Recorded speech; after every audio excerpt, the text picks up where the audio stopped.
हाय बच्चा लोग, very very good morning to all of you. बेटा, एज प्रॉमिस्ड मैं वेट कर रहा था आपके फाउंडेशन के एग्ज़ाम्स ख़त्म होने का, because I did not wanted to be in haste कि भाई आपके एग्ज़ाम्स चल रहे हैं और मैं आपको आंसर की सारा का सारा डाल दूँ। मैं ऐसा नहीं करना चाहता था बेटा। Now I am just putting up the entire detailed answer key for accounts CA foundation September 2024 exams बच्चा। This was your paper. और भाई मैं यहाँ पर आप लोगों के लिए अब एक डिटेल आंसर की डाल रहा हूँ। सारे बच्चे एक बार अपने आंसर्स मैच करा सकते हैं। एंड एक डिस्क्लेमर दे रहा हूँ बेटा, यहाँ पर सम्स करते वक्त मैंने कुछ एजम्पशंस फॉलो करी हैं, राइट। हो सकता है सजेस्टेड आंसर्स जो आईसीआई के आते हैं उसके आंसर्स ऑल्टरनेटिव हों। जैसा कि आपको पता है हमें अलाउड होता है कि कुछ हम वर्किंग्स वगैरह फॉलो कर सकते हैं, तो मैंने यहाँ पर कुछ बेसिकली एजम्पशंस फॉलो करी हैं। याद रखना, बट दोज आर करेक्ट। अगर आपने इस तरीके से करा है तो आपको प्रॉपर सारे मार्क्स मिलते। चलिए, विदाउट डिले हम शुरू करते हैं। आपको लिखा है true and false. First question आपके पास आ रहा है true and false. Nominal accounts को क्या बैलेंस किया जाता है ईयर एंड के अंदर? देखिए, पहले का आंसर बच्चा हमारे पास क्या है, मैं आपको थोड़ा सा क्लैरिफाई कर देता हूं। Answer is false. क्यों? क्योंकि जनरली नॉमिनल अकाउंट्स का जो बैलेंस होता है उसको हम लोग ट्रेडिंग या पीएल में ट्रांसफर करते हैं। ऑब्वियसली हम उसको बैलेंस नहीं करते। तो याद रखिएगा, जनरल केस में क्या होता है बेटा, जो नॉमिनल अकाउंट्स होता है उसको हम लोग बैलेंस नहीं करते। हम उसके बैलेंस को अल्टीमेटली कहां पे डाल देते हैं? ट्रेडिंग या पीएल में। ठीक है। सो यहां पर बच्चा मेरे हिसाब से आंसर होना चाहिए false. Okay, next. Overall expense of a second hand machinery purchase, क्या ये एक रेवेन्यू एक्सपेंडिचर है? ध्यान से देखिएगा बेटा, इसका आंसर है फॉल्स। फॉल्स क्यों भाई? मैं आपको रीजन बता देता हूं। क्योंकि जो ओवरऑल एक्सपेंडिचर होता है सेकेंड हैंड मशीनरी पे, वो बेसिकली एक कैपिटल एक्सपेंडिचर होता है, बिकॉज उसके अंदर मशीन की कैपेसिटी बढ़ती है। सेकेंड हैंड मशीन पे किए जाने वाले ओवरऑल एक्सपेंसेस आपके मशीन की कैपेसिटी को बढ़ा देते हैं। They increases their capacity of machine. Okay, next question. आपको लिखा है valuation of inventory at the cost और NRV is based on principle of conservatism. Yes, answer is true. क्योंकि जो आपके पास बच्चा जो वैल्यूएशन ऑफ इन्वेंट्री होती है कॉस्ट और एनआरवी के ऊपर, हमेशा याद रखना वो हमेशा बेस्ड होती है प्रिंसिपल ऑफ कंजर्वेटिज्म के ऊपर।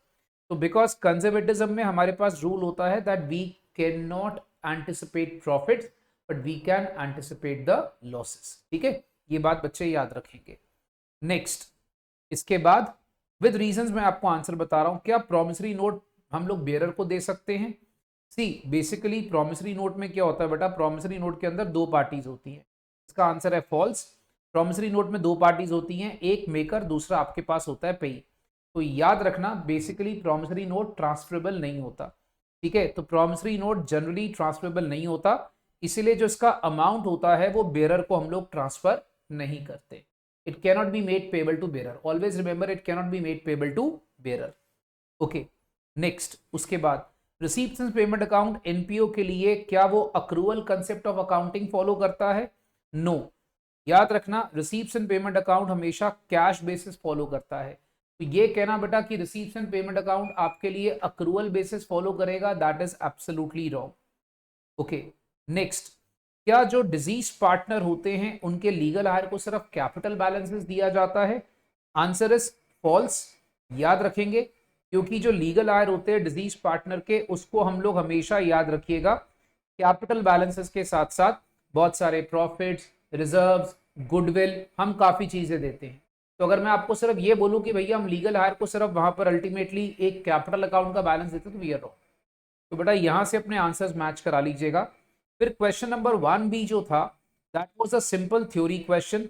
तो वो आप लोग बेटा बुक से पढ़ सकते हो, बुक कीपिंग और अकाउंटिंग का डिफरेंस। ठीक है, तो मैं बेसिकली आता हूं क्वेश्चन नंबर 1 सी पे। 1 सी में हमें रेक्टिफिकेशन एंट्रीज पास करनी है।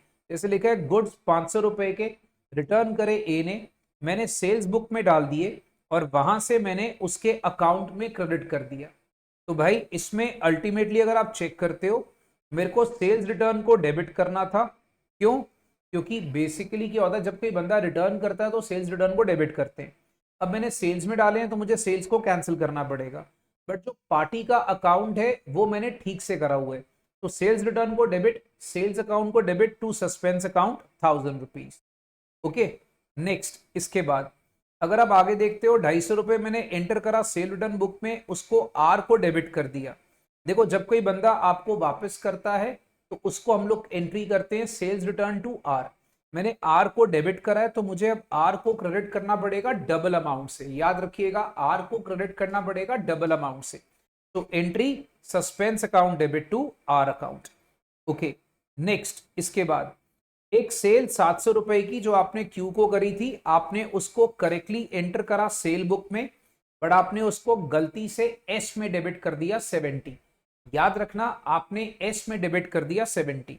तो गाइज यहां पर क्या कहानी है बेटा, आपको क्यू को डेबिट करना पड़ेगा 700 से, क्योंकि आपको क्यू को ऑब्वियसली आपको डेबिट करना था, क्यू को आप सेल कर रहे हो। आपने एस को डेबिट करा तो एस को आप कैंसिल करने के लिए क्रेडिट करोगे और डिफरेंस आएगा 630 का सस्पेंस अकाउंट में। नेक्स्ट इसके बाद एक डिस्काउंट था, आपने उसको पोस्ट नहीं करा, तो डिस्काउंट को बेटा अगर नहीं पोस्ट करा तो डिस्काउंट को पोस्ट कर दो। तो discount allowed account debit to suspense account करके आपकी एंट्री आ जाती है। तो भाई ये हो गया हमारा क्वेश्चन नंबर 1 का सी। ठीक है, नेक्स्ट आपके पास एक बीआरएस का प्रॉब्लम था, इसको चेक कर लीजिए। कैश बुक हरी का, बेटा मैं थोड़ा सा इसको फ्लो में बोलूंगा बिकॉज ये आंसर की सिर्फ एक डिस्कशन के लिए है, तो सारे बच्चे इसको फटाफट से सुन लेना। ठीक है, बिकॉज यहाँ पर obviously I am not teaching, I am just discussing the answer की विद यू, राइट। तो जैसे लिखा है बेटा 1,36,800 था, उसमें आपको ऑब्वियसली आपको पता बेटा इसको हम लोग प्लस में डालेंगे। पहले तो डेबिट बैलेंस है कैश बुक का, फिर डिविडेंड 18,000 का डिपॉजिट करा बैंक में। अब अगर आप इसमें नोटिस करते हो डिविडेंड आपने 18,000 का डिपॉजिट करा और आपको पासबुक में हो गया प्लस। इफेक्ट हमने जो हमारा मेथड था कि भैया पासबुक में देखना है, इसको प्लस करेंगे। ठीक है, फिर उसके बाद नेक्स्ट अल्टीमेटली चेक आपने इशू करा 14780 का, उसमें से कैश बुक में रिकॉर्ड करा 14870। इशू करने का मतलब होता है पे करना। अब आपने कैश बुक में रिकॉर्ड करा मतलब कैश बुक को माइनस कर दिया। इफेक्ट पासबुक पे देखना है तो क्या करेंगे प्लस, बट डिफरेंस से 90 रुपीज से। ठीक है, नेक्स्ट इसके बाद चेक 55,000 के आपने डिपॉजिट करे बट अभी तक क्लियर नहीं करा। फटाफट से चेक कर लेना बेटा, आपने चेक डिपॉजिट करा मतलब cash book plus, effect passbook पे देखना है, इसको क्या करेंगे 55,000 को माइनस करेंगे। नेक्स्ट इसके बाद एक मेडिक्लेम था जो आपने बेसिकली पासबुक में डाल दिया, कैश बुक में रिकॉर्ड नहीं करा। तो मेडिक्लेम मतलब होता है पासबुक बेटा माइनस हो गई, पासबुक माइनस हो गई तो अल्टीमेटली बच्चा जो मेडिक्लेम का अमाउंट है वो आपका 14,160 का माइनस हो जाएगा। नेक्स्ट उसके बाद आगे गुड्स 1,60,000 के अजय को बेचे और उसमें डिडक्ट करा 4% कैश डिस्काउंट। इस एंट्री को आपने कैश बुक में नहीं डाला। देखो 1,60 के गुड्स थे, इसमें बच्चा 4% का डिस्काउंट था, तो 4% का डिस्काउंट माइनस करने के बाद the amount works out to be 1,53,600। इसमें बेसिकली क्या है बेटा, जो मैंने अजय को गुड्स बेचे हैं और इसको मैंने लाइक वहां पर कैश बुक में नहीं डाला, मतलब ये पैसा पासबुक में आ गया, पासबुक हो गई है प्लस। इफेक्ट मैंने पासबुक पे देखना है तो क्या करूंगा प्लस। इसी तरीके से एक बैंक चार्जेस थे, सिंपल सी बात है बेटा, बैंक चार्जेस पासबुक को माइनस कर देते हैं, तो हमने उसको पासबुक को माइनस कर देना है। एक यूपीआई से पैसा आया तो पासबुक प्लस हो गई, इसको भी हमने प्लस कर देना है। और एक चेक हमने इशू करा 180 का, इसमें से 144 आपका प्रेजेंट हो गया, बाकी प्रेजेंट नहीं हुआ तो 36,000 आपका प्लस में आ जाएगा। ये कर करा के बेटा जो बैलेंस एज पर पासबुक का आंसर आता है दैट इज 2,76,180। तो आप इसमें चेक कर सकते हो। देखो हर एक बच्चे का बीआरएस करने का अपना अपना मेथड होता है, जिस बच्चे ने जैसे भी करा हो आपका प्लस माइनस सही होना चाहिए, आप इसको चेक कर सकते हैं, राइट। ओके, चलिए हम एक काम करते हैं, बहुत अच्छा क्वेश्चन था क्वेश्चन नंबर 2 का बी। ठीक है, इसको अगर बच्चों ने करा होगा this is a very very good sum, इसको ध्यान से देखिएगा। आपको लिखा है हैरी ने ड्रॉ करा सेजल के ऊपर 60,000 रुपीज। दोस्तों अगर आप नोटिस करते हो मुझे एंट्री सिर्फ सेजल की बुक्स में पास करनी है। अब हैरी ने ड्रॉ करा बट मुझे एंट्री सिर्फ सेजल की बुक्स में पास करनी है, इसको याद रखिएगा। और मुझे हैरी का अकाउंट बनाना है, वो हैरी का अकाउंट आप लोग एक लेजर बना लोगे। ठीक है, तो मैं एंट्रीज एक बार सारी करा देता हूँ। तो पहले बच्चा सेजल ने एक्सेप्ट करा और हैरी ने डिस्काउंट करा। अब अगर हैरी ने डिस्काउंट करा तो हैरी एंट्री पास करेगा, हम तो सेजल है, और उसने हमें 1/4 अमाउंट पहले दिया। पहले हम इतना करते हैं, ठीक है। देखो सबसे पहले हमने क्या करा बेटा, जनवरी 2023 में हमने पहले बिल्स पेबल दिखाया, बिकॉज फर्स्ट बिल के लिए हम एक ड्रॉई है, क्योंकि हैरी ने हमारे ऊपर बिल ड्रॉ करा है तो हम ऑटोमेटिकली कौन हो गए, ड्रॉई। फिर उसने डिस्काउंट करा, वो उसको करने दो।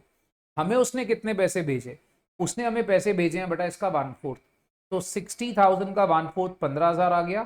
कैश बैंक को आप डेबिट कर सकते हो 14,000 से, डिस्काउंट आपको बेयर करना पड़ेगा 1,000 का, ठीक है। तो आप डिस्काउंट बेयर करोगे 1,000 का। उसके बाद नेक्स्ट अगर आप आगे देखते हो, ड्यू डेट पे हैरी जो है अपना पैसा नहीं भिजवा रहा, और वो हम एक बिल ड्रॉ कर रहे हैं जिसको हैरी एक्सेप्ट कर रहा है। तो देखो एक बात याद रखना, अभी बैंक की नजरों में ड्रॉई आप हो, तो अगर आप देखोगे बैंक की नजरों में ड्रॉई आप हो, तो उस केस में आपको तो बैंक को पैसा पे करना ही पड़ेगा। तो आप बेसिकली बैंक को पैसा दोगे bills payable to cash bank. If you remember, हमने ऐसे क्लास में डिस्काउंटिंग फैक्टर के ढेरे ऐसे क्वेश्चंस करे हुए हैं बेटा, याद रखना। तो बेटा ये वही कहानी है कि भाई अपने को वहां पर जो अल्टीमेटली सेजल है उसने तो पैसा बैंक को दे दिया, ठीक है, bills payable to cash bank. फिर अब इसने एक बिल ड्रॉ करा, सेम मैंने डेट लिख दी 4 April, because obviously after 3 months, ठीक है, इंक्लूडिंग द ग्रेस डेज।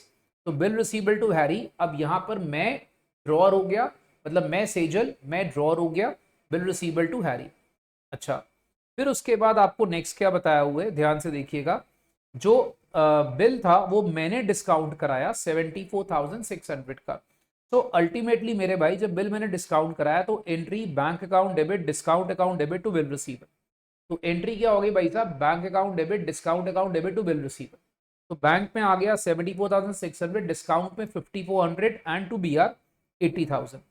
अब समझो जो मुझे बहुत इंपॉर्टेंट बात है, नॉर्मली क्या होता है कि जब आपका सेकेंड बिल होता है, सेकेंड बिल की एक अमाउंट सेजल उसके साथ शेयर करता है, वो आपको उसकी एक परसेंटेज या फ्रैक्शन लिखी नहीं होती। बट यहां पर in this question what is the advantageous part, कि आपको कुछ निकालना नहीं है।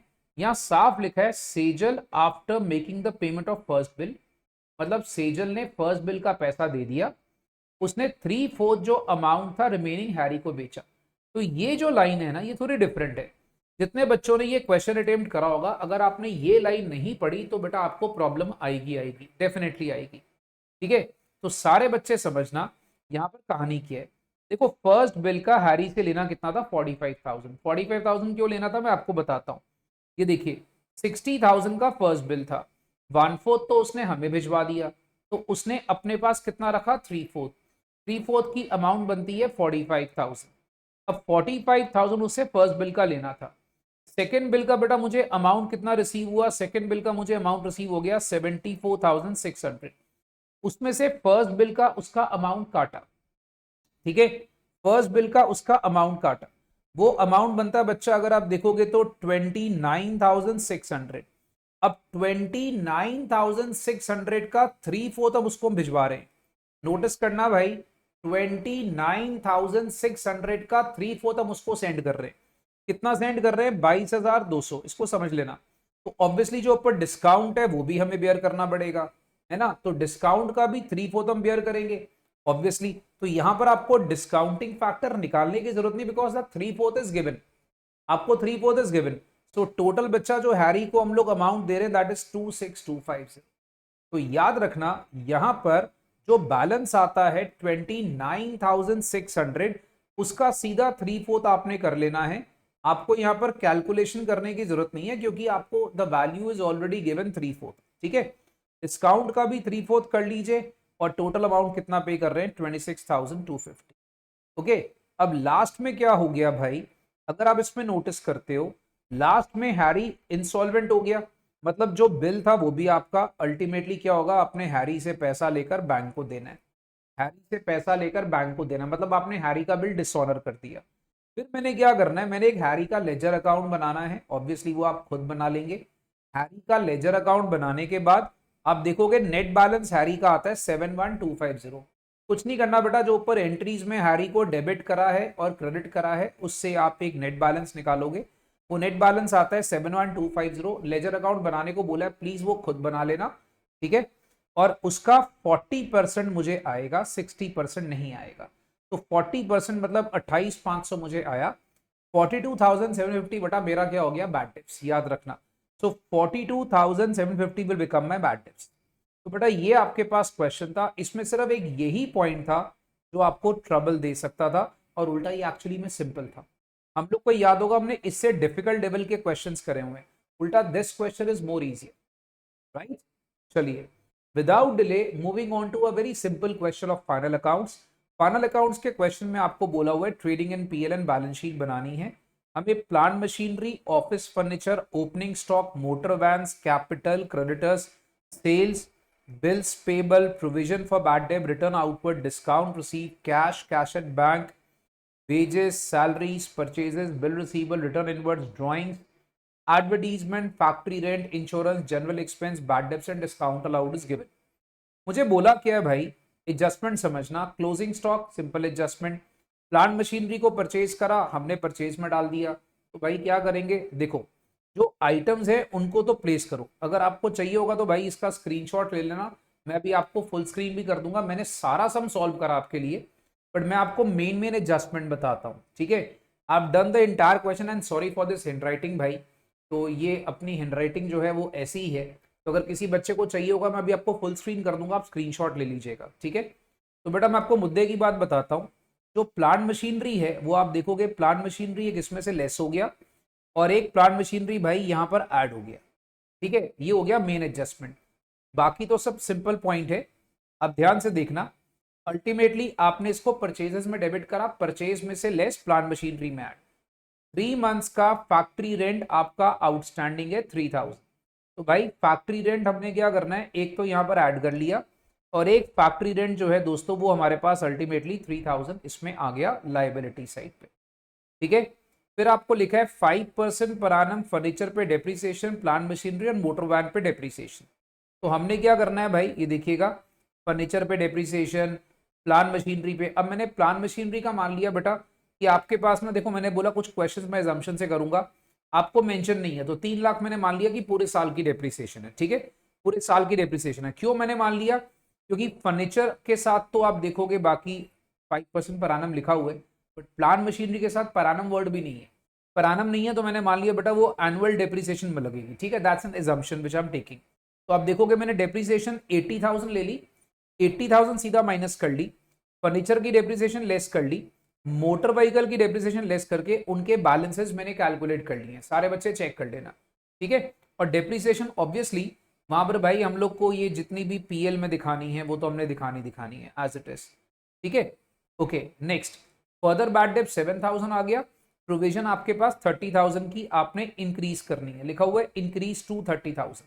Now what we can do is, ध्यान से देखिएगा, अल्टीमेटली भाई हमारे पास देखो अब यहाँ डेटर्स और बैड डेट को ट्रीट करने के 2-4 ट्रीटमेंट्स होते हैं।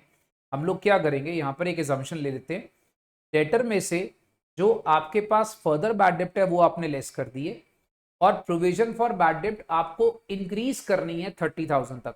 तो 25 की ऑलरेडी थी, 30 तक इंक्रीज करनी, मतलब नई प्रोविजन कितनी और बनानी है, 5। तो this is the best way to do it. 25 की ऑलरेडी थी, 25 आप जैसे आप पीएल के क्रेडिट साइड पे भी शो कर सकते हो, डेबिट साइड से भी एडजस्ट कर सकते हो, बट मैंने क्या करा बेटा, मैंने यहाँ पर 5,000 ही न्यू प्रोविजन माना, क्योंकि आपको बोला हुआ है इंक्रीज टू 30,000। नोटिस करना, it is mention that increase to 30,000। तो मैंने बच्चा क्या माना कि जो मेरी प्रोविजन है that is only 5,000 rupees for new provision, ठीक है। अब जो बैलेंस आता है मैंने उस बैलेंस के ऊपर प्रोविजन फॉर बैड डेट बनाया है, राइट। तो बच्चे याद रखना, मैंने पहले डिस्क्लेमर दिया भाई, मैं कुछ assumptions लेके क्वेश्चन सॉल्व करता हूँ, these assumptions are valid and acceptable by ICAI. तो यहाँ पर further bad debt, provision for bad debt और जो provision for discount on debtors आपने बनाया है वो आप सारा का सारा डेबिट साइड पे दिखा दोगे। 2% का आपको provision for discount on debtors बनाना है। तो बच्चों जब मैंने कैलकुलेट करा तो मेरे हिसाब से बड़ा जो जीपी आता है that works out to be 14,56,000। हमने इसको ब्रॉड डाउन करा तो मेरे पास एनपी आता है 10,40,800 and the balance sheet total last में आता है 19,49,800, राइट। अगर आप लोगों ने कुछ एजम्पशंस को आगे पीछे करा है, नी not worried about it, tension मत लेना, वो भी आपका आंसर राइट होगा। बट जैसे मैंने यहाँ पर अब प्रोविजन फॉर बैड डेट का एक एजम्पशन लिया है तो बेटा ये थोड़ा सा आपके पास आंसर में वेरिएशन चलता है। Okay, next, moving on to a very very simple question of partnership. अब देखोगे बेटा हमारे पास क्रिश बाला का आपको इंफॉर्मेशन गिवन है, आपको WCR लिखा हुआ है, वर्कमैन कंपनसेशन रिजर्व दिया हुआ है, आपके पास एम्प्लॉइज प्रोविडेंट फंड एक एडवर्टीजमेंट एक्सपेंडिचर है, और नीचे लिखा हुआ है लैंड बिल्डिंग को इंक्रीज करना है 5000 से। बच्चों चेक करना, लैंड बिल्डिंग इंक्रीज करना मतलब रीवैल्यूएशन के ऑब्वियसली बेटा आ गया अपने पास क्रेडिट साइड पे, ठीक है। फिर आपको क्या लिखा हुआ है भाई कि जो स्टॉक है उसको इंक्रीज करना है 3500 से, तो ये रीवैल्यूएशन के क्रेडिट साइड पे स्टॉक आपके पास आ गया 3500, ठीक है। फिर आपके पास प्रोविजन फॉर डाउटफुल डेट को 1500 से बढ़ाना है, तो 1500 आ गया, और जो प्रॉफिट है मेरे पास 7000 आता है। प्रॉफिट दिखाने के बाद पार्टनर्स कैपिटल में मैं उनके ओपनिंग बैलेंसेस डाल रहा हूं। एक क्वेश्चन में ना general reserve I suppose given था, आप देखोगे 30,000, वो पार्टनर्स में डिस्ट्रीब्यूट कर दिया। WCR 10 था, बट जब आप क्वेश्चन के नीचे पढ़ते हो तो बेटा आपको मेंशन किया हुआ है कि WCR में ना लाइबिलिटी है 8000 की, तो मैंने एक सिंपल फंडा किया कि 10 में से 8 निकाल के बाकी 2 को ही WCR में बांटा है, और 8 को मैं बैलेंस शीट के लाइबिलिटी साइड पे शो कर दूंगा, ठीक है। देन वी हैव रीवैल्यूएशन का प्रॉफिट। अच्छा, अब मैंने यहां पर ICI का मेथड फॉलो करा है, but before I start with that मैं आपको बता दूं एक एडवर्टीजमेंट एक्सपेंडिचर भी आपके पास एसेट साइड पर है जो आपने यहां पर डिस्ट्रीब्यूट कर दिए हैं।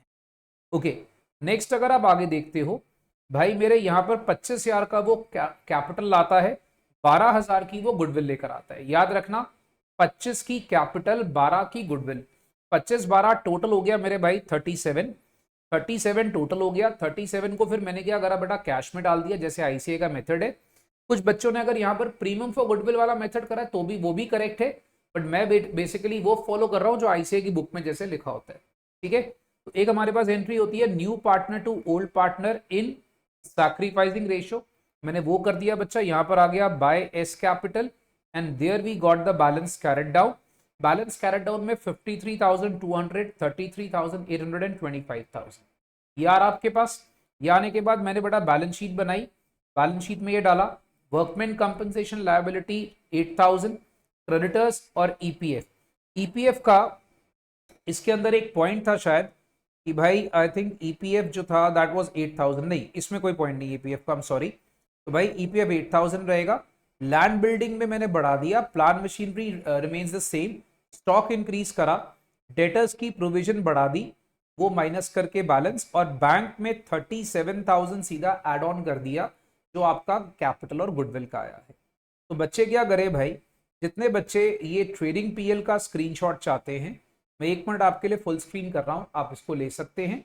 और जो बच्चे बैलेंस शीट और अपना रिवैल्यूएशन पार्टनर्स कैपिटल का चाहते हैं, अब उसका स्क्रीनशॉट ले सकते हैं।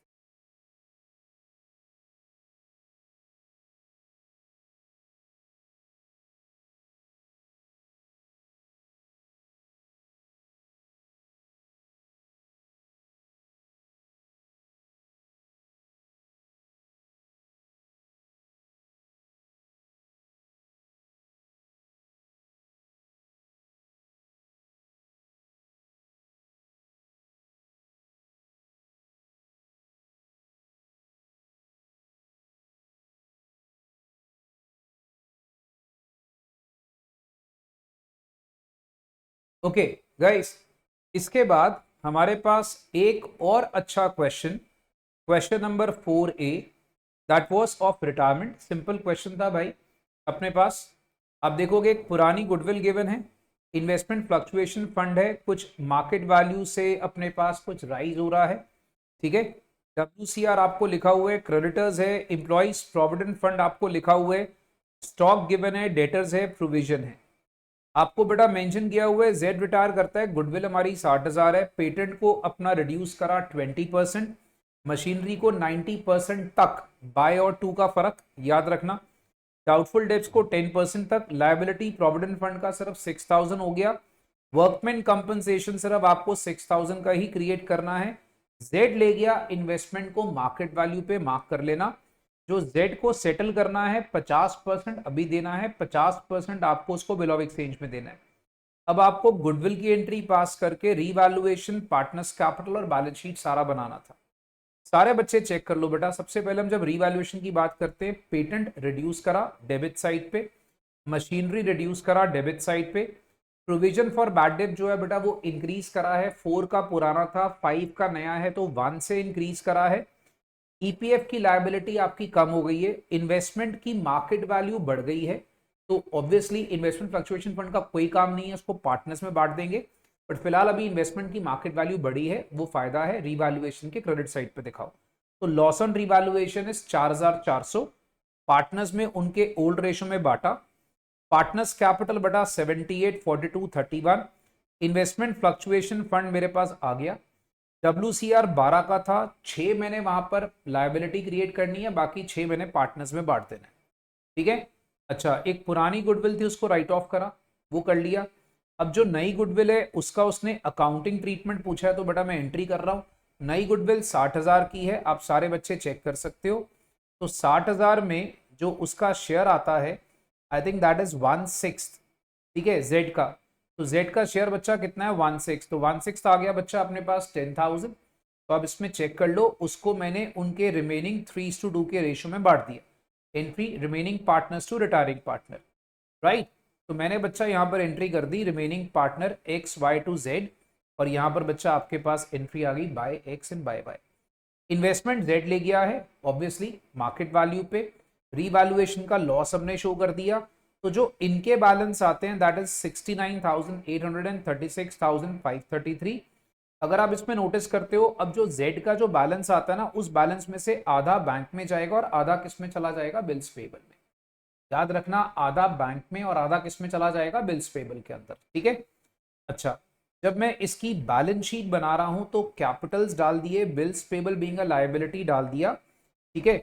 अब मैंने क्या करा, बैंक में से जितना मैं जेड को पे कर रहा हूं माइनस कर दिया, पेटेंट की न्यू वैल्यू, मशीनरी, स्टॉक दिखा दिया। डेटर्स 5,000 हमारा जो है वो डेप्रीशिएट कर रहा है, ठीक है। बाकी वर्कमैन कंपनसेशन लायबिलिटी 6,000, ईपीएफ की लायबिलिटी 6 रह गई है, क्रेडिटर्स सेम है। तो balance sheet total works out to be 155,667। तो this was a very simple and straightforward question, I don't think so इसमें किसी बच्चे को प्रॉब्लम आई होगी, right. Okay, now question number 4B which was of NPO.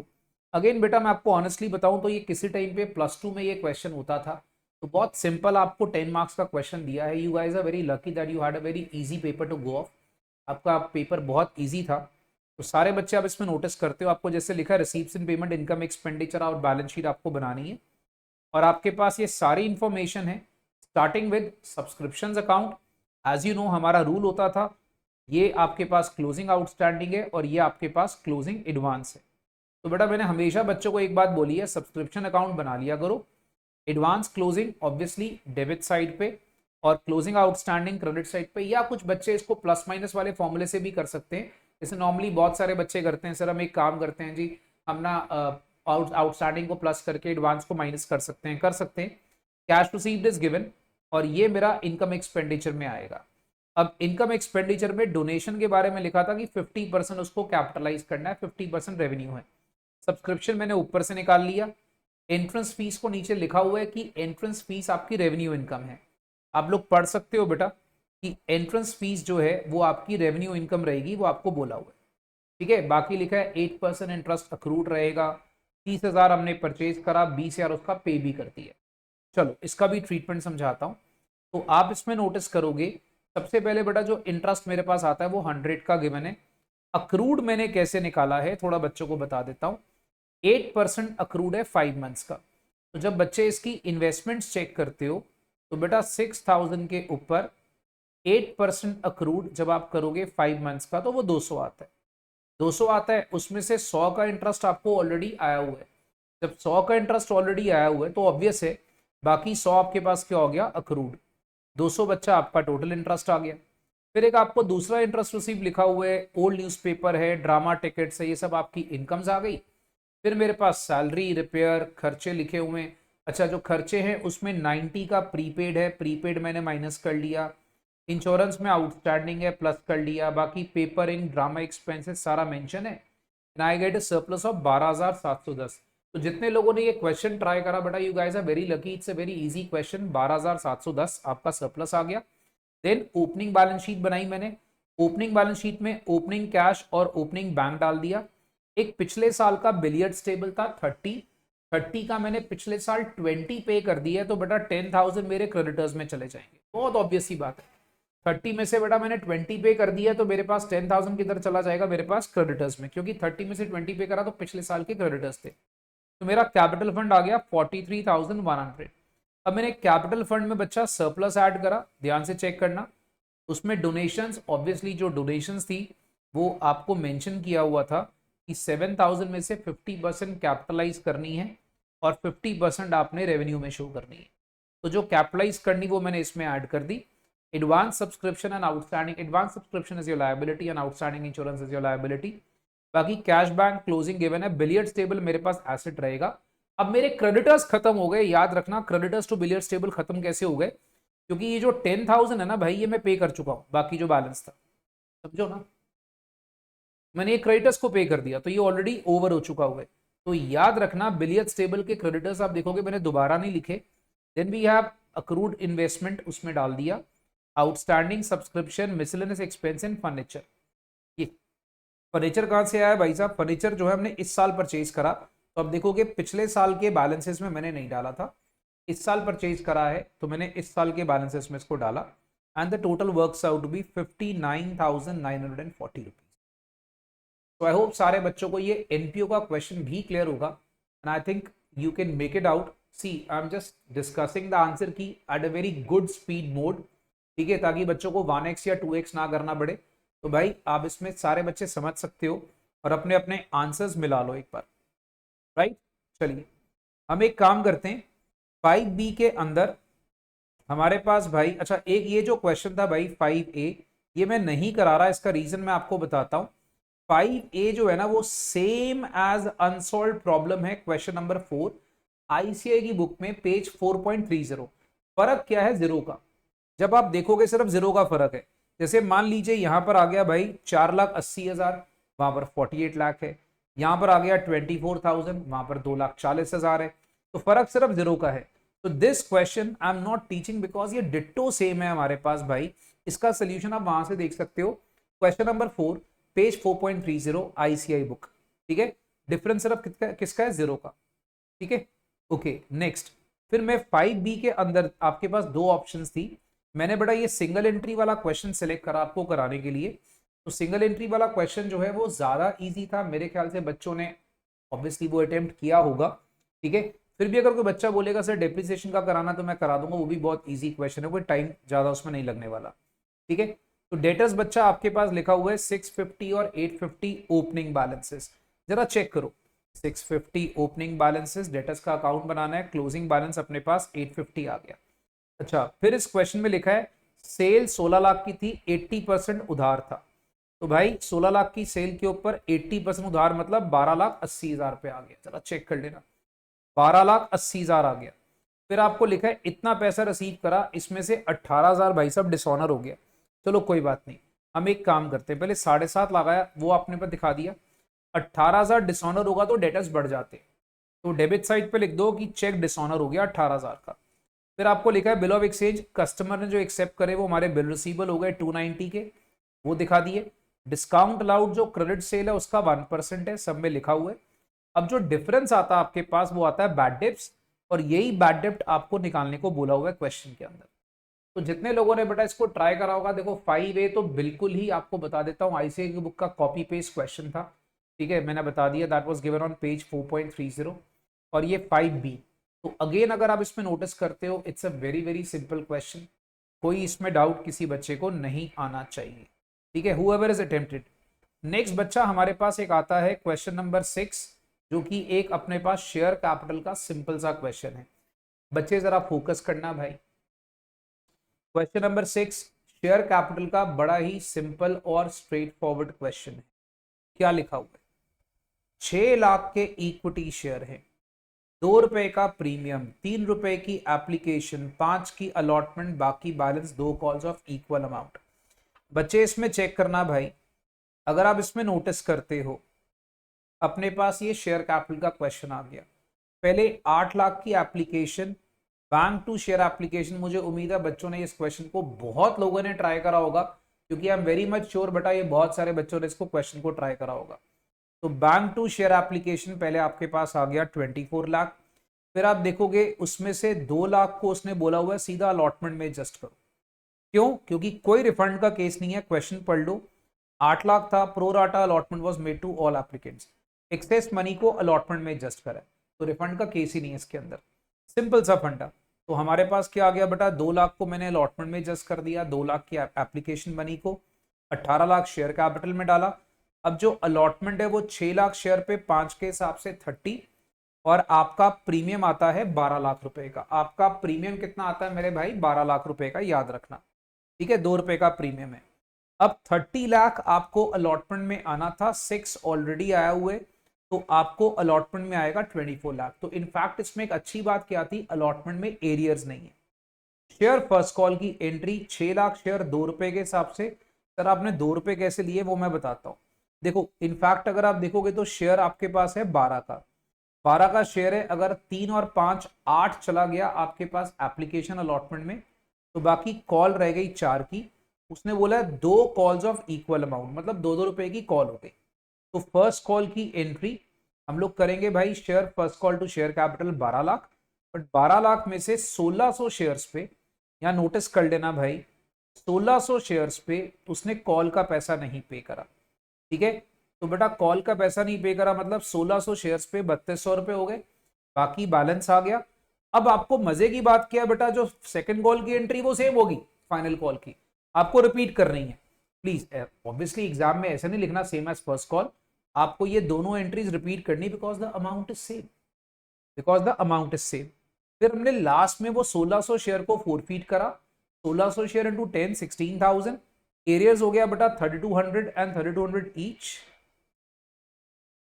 क्योंकि 2 calls का है, तो 6400 एरियर्स और बाकी शेयर फोरफीटेड 9600।